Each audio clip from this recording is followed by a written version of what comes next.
Ah, jalousie, la possessivité, le mari hyper possessif, la femme hyper jalouse. Là, ici, on est au cœur d'une problématique assez difficile à résoudre. Dans la jalousie, il y a quelque chose qui est de l'ordre de la psychose. Une peur qui ne se nourrit pas du réel. C'est un trou sans fond. Tant que la personne n'est pas capable d'admettre qu'elle a des peurs, et notamment la peur de la trahison et de l'abandon, elle aura toujours beaucoup de mal à admettre que finalement, sa jalousie est finalement la source de très nombreux conflits, de très nombreuses disputes. Alors il y a quelque chose de beaucoup plus terrible que ça, c'est que comme c'est une peur qui se nourrit de la peur de la trahison et de l'abandon, pour que cette peur puisse se justifier de manière totalement inconsciente, le jaloux ou la jalouse va s'arranger pour susciter des situations d'abandon et de trahison. Il va donner au conjoint la mission inconsciente de le trahir. Attention, pas dire ce que j'ai pas dit, hein. Celui qui franchit les lignes rouges, c'est à elle de s'expliquer.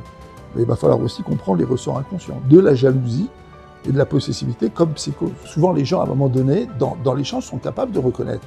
Mais le problème, c'est que cette problématique-là, elle s'éveille toujours une fois qu'il y a une trahison. Une fois que je suis victime d'une trahison, j'ai plus envie de faire cet effort. Mais le thérapeute du couple qui réceptionne une affaire de jalousie, il va falloir qu'il examine le sens des limites chez la personne qui les a transgressées. Il va falloir qu'il examine aussi les psychoses de l'autre. Donc il va falloir dénouer beaucoup de fils. Moi, je conseille à celles et à ceux qui ont ce problème, arrêtez tout, quoi. Venez nous voir. On va vous aider.